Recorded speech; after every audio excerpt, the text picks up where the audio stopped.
Old Smitty at the shop. Got ourselves a 2020 little Ford Ranger 2.3 Ecoboost.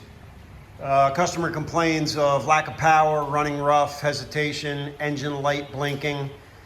So, you know, immediately we have to assume that it's got a misfire.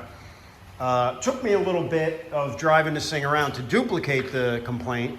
Once I was able to duplicate the problem, I did get a pending code of 302-303. So cylinders 2 and 3 misfiring. So let me just explain to you what I found with this gem.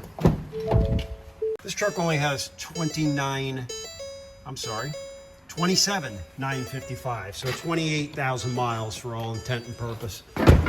I'm going to show you real quick what I found on that number 2 and number 3 cylinder.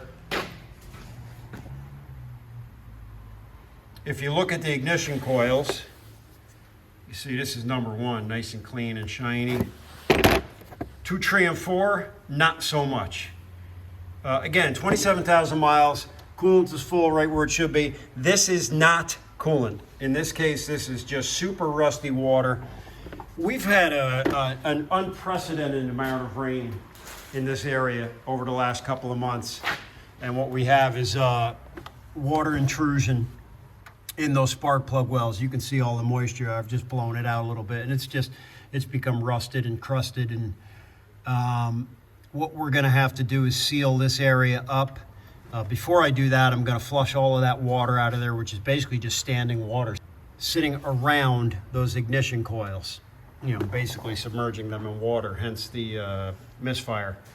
So we're going to clean this up. I'm going to replace the plugs. I'm going to dielectric grease it, and I'm going to seal these top seals. I would imagine the water is primarily getting in. Of course, I'll talk to the customer, but it doesn't look like it's been pressure washed or anything like that recently. Again, we've had just a crazy amount of rain. It's probably coming in through the cowl, depending on how he parks and where he parks, although you can see it's a little bit stained up there. So I'm going to blow this out, seal it up, and have a conversation with the customer. All right, just a quick, easy one for you guys. If you're dealing with these Ecoboosts with a misfire, you might want to take a quick look at that before you do anything else. Side note, and a quick word of caution, if dealing with this problem, I've test driven this car twice, put about 5 or 6 miles total. When you blow that water out of there, you can see the steam. That water is hot. So use caution when doing that. You know, I'm using the compressed air to get the water out of there, and what I've basically done is I'm laying cloths over there to catch the water. But still, a couple of splatters caught me, so fair warning, guys, hot.